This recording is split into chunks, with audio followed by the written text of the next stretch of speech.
চন্দননগর হাসপাতাল চত্বরে এক যুবককে পিটিয়ে খুনের ঘটনায় চাঞ্চল্য ছড়িয়েছে। নিহতের নাম সুপ্রিয় সাঁতরা। তিনি ভদ্রেশ্বর বিঘাটির বাসিন্দা। পুলিশ সূত্রে খবর, মঙ্গলবার ভদ্রেশ্বর বিঘাটির বাসিন্দা সুপ্রিয় সাঁতরার সঙ্গে ওই এলাকারই বাসিন্দা গৌতম দাসের বচসা হয়। ভদ্রেশ্বর স্টেশন রোডে সুপ্রিয় সাঁতরার গাড়িতে ধাক্কা লেগে রাস্তায় পড়ে গিয়েছিলেন গৌতম দাস।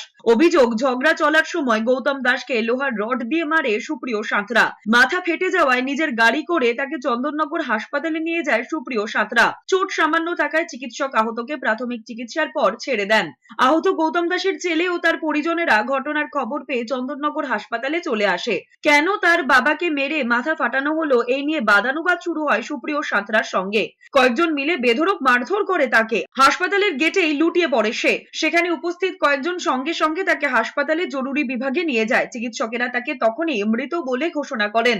এই ঘটনায় হাসপাতাল চত্বরে তুমুল উত্তেজনা ছড়ায়। চন্দননগর থানার পুলিশকে ঘিরে শুরু হয় বিক্ষোভ। পরিস্থিতি নিয়ন্ত্রণে আনতে চন্দননগর থানা থেকে বিশাল পুলিশ বাহিনী আসে হাসপাতালে। গেট বন্ধ করে দেওয়া হয়। এই ঘটনায় 5 জনকে আটক করেছে পুলিশ। বাইকটা বেঁকাতে গিয়ে একটা লোকের মাথার লোক তার গায়ে বাইকটা ঠেকে গিয়ে পড়ে যায়। পড়ে যাওয়ার পর ওকে তুলে এনে এখানে ট্রিটমেন্ট করায়। ট্রিটমেন্ট করে ফাঁকে বেরিয়েছে, ওদের বাড়ির লোক এসে ওখানে পিটিয়ে মেরে দিয়েছে।